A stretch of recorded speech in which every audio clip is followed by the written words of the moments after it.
In this video, I'll be breaking down the new 2026 real estate tax laws, the change that just handed real estate investors their biggest deduction tool back permanently, the dividing line already catching people who moved too early, and what all of it means for earners above $500,000. Through watching tax laws shift over my entire career, I've discovered that big favorable changes are actually when investors need a CPA the most. Because good news travels as headlines, while the qualifying rules travel as fine print. And the gap between them is where expensive mistakes get made with confidence. That's exactly why I'm making this video today, to give you the headline, the fine print, and the specific moves the new rules reward, in that order. Alright, let's get right into it. Alright, now let's start with the big one. 100% bonus depreciation is back permanently. But it's permanent for property that was acquired and placed in service after January 19th, 2025. So if you're watching this anytime in 2026 or after, unless the tax law rules have changed again, you will be at 100% bonus depreciation as long as you acquire property in 2026 and place it in service. Originally, we had this phase down where it moved from 100% down to 80% and then 60% and 40 and 20 and 0. That is what we were expecting to have under the Tax Cuts and Jobs Act. But now the phase down is gone and 100% is back permanently. And this truly is the most consequential tax change for real estate investors and business owners alike. The rest of this video is about who can use it, how it works, and some nuances and specifics about what to do about it. So 100% bonus depreciation is back, and what does that mean?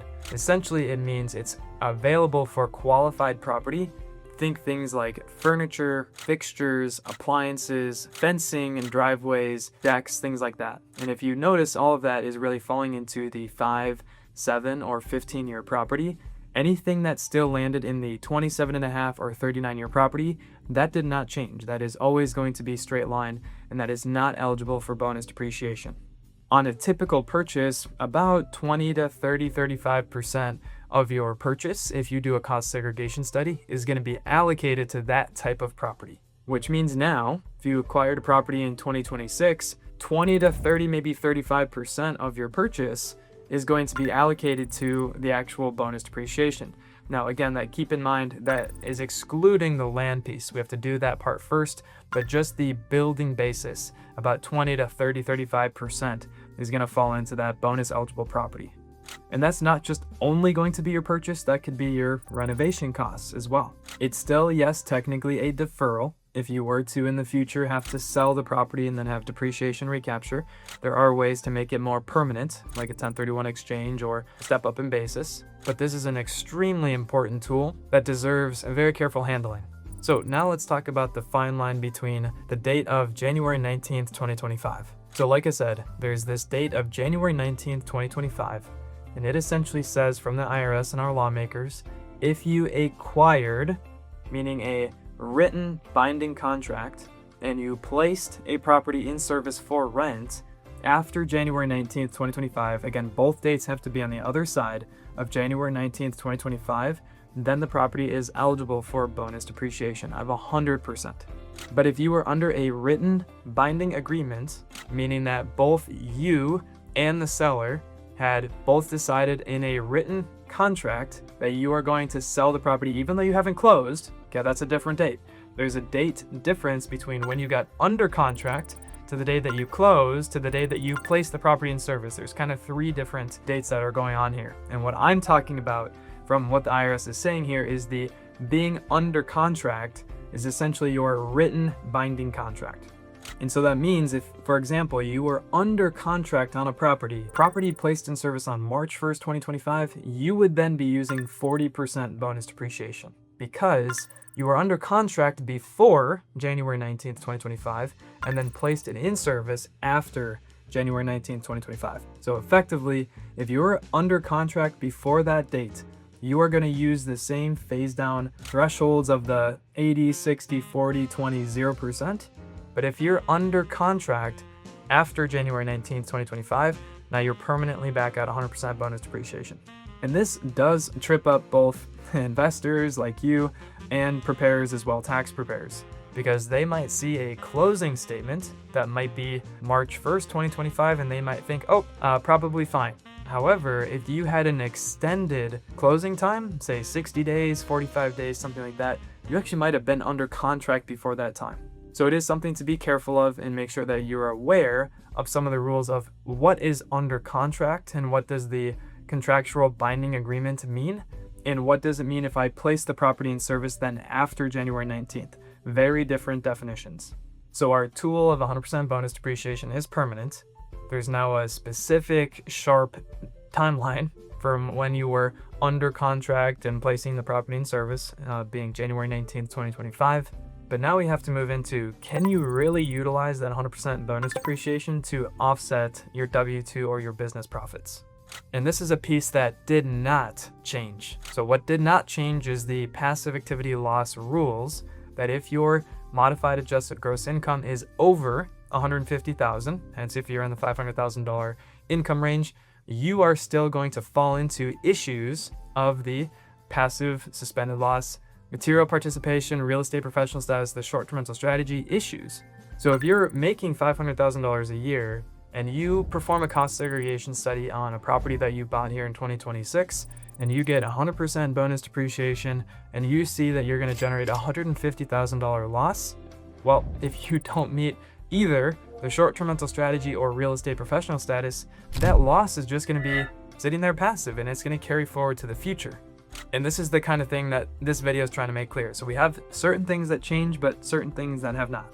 And again, if you want to use that loss that you're generating from getting a cost segregation study, which is going to show you what of your purchase and or renovations is going to give you 100% bonus depreciation, you either need to meet real estate professional status or the short-term rental strategy. That's essentially going to move your losses from being passive, which I just talked about, to now being considered non-passive. These tests and strategies have not changed either. You still have to put in the same amount of time, 750 hours, more than half your time, materially participate in long-term rentals for real estate professional status, or 7-day average or less, and materially participate in your short-term rentals for the short-term rental strategy. It's just that now these are more in the headlines and things like that because these strategies were the same and not changed, but they're now more powerful in combination with a cost segregation study because 100% bonus depreciation is now back permanently. So if you are someone who can combine, say for example, a high income W-2 of $500,000, use the short-term rental strategy to turn your rental property to be non-passive, combine that with a cost segregation study, which gives you now 100% bonus depreciation, we're talking 5 figures in tax savings. Okay, quick pause. If you're above $500,000 a year and trying to figure out whether these new rules actually reach your tax bill, click the link below to book a call with me. I'll assess which door your household qualifies for and the new rules are generally worth in your situation. Now to the rest of the 2026 package, because bonus depreciation wasn't the only thing that changed.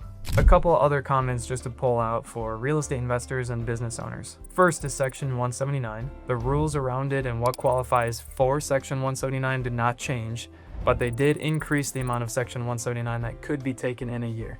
Opportunity zones were also made a bit more permanent to get some of that deferral and elimination on the appreciation program as well. Qualified business income deduction is also still applicable. A lot of times rental properties are going to show a loss because of things like depreciation, so it might not be meaningful to you in the current year, but if you do have a profitable real estate portfolio, that could be helpful for you as well, and that is now continuing to move on.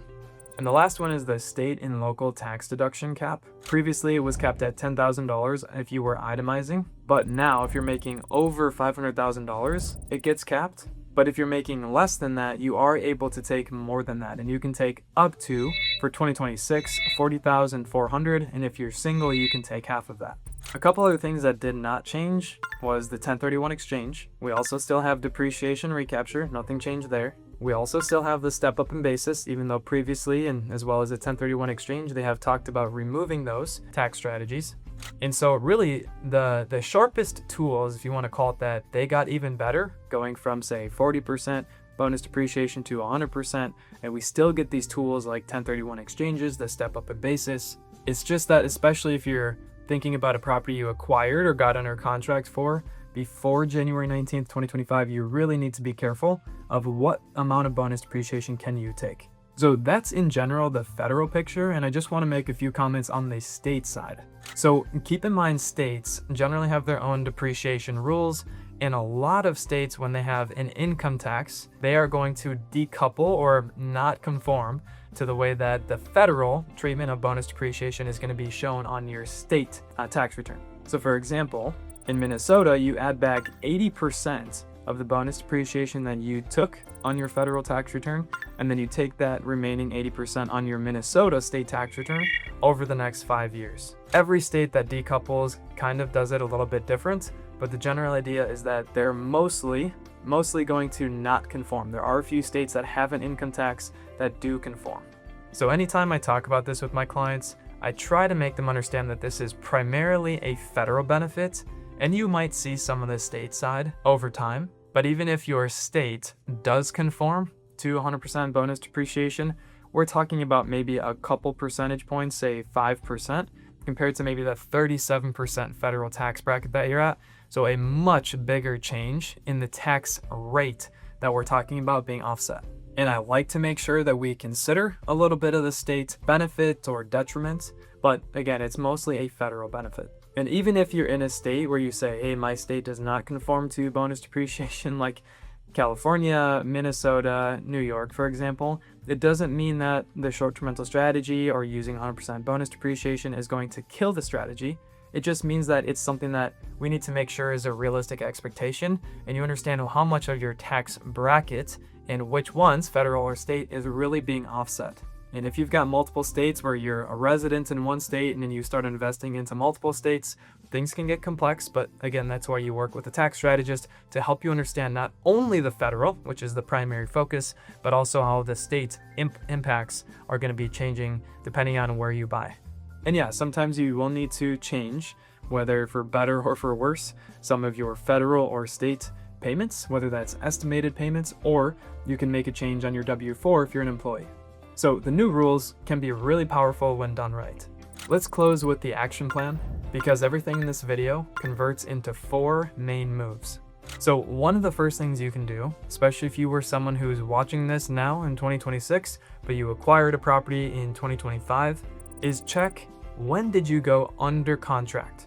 Not when did you close, the closing date, but when did you originally get under contract. Whether you should get a cost segregation study because you're allowed to take 100% bonus depreciation is first and foremost predicated on that, and whether you met either the short-term rental strategy or real estate professional status to make that loss non-passive or passive.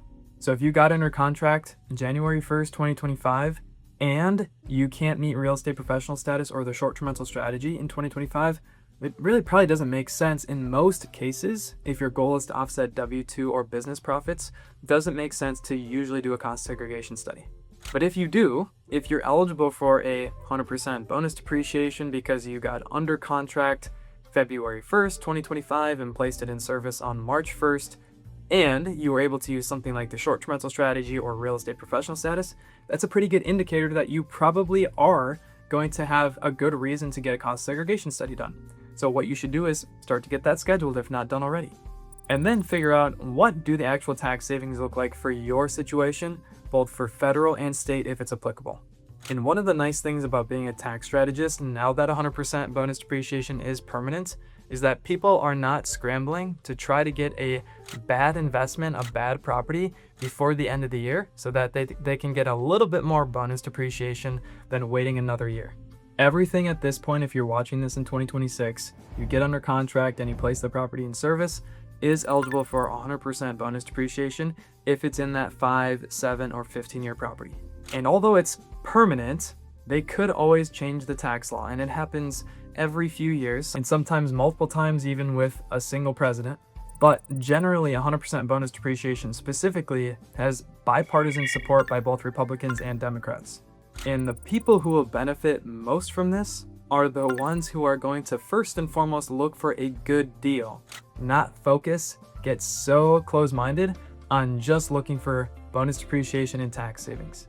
So make sure that you understand the rules, work with your tax strategist, figure out what is your plan. Are you going to get 100% bonus depreciation or not? Are you going to use this as a non-passive loss? Yes or no? And how is this going to impact you from a state impact if you're in a state that has income tax at all? Okay, now you know the major 2026 rules. Permanent return of 100% bonus depreciation, the January 19th dividing line, the passive loss rule, which didn't change, and the rest of the package, and how the state layer can make some changes for your situation. If you want to know exactly what these rules are worth for your situation, click the link below to book a call with me. I'll see you in the next video.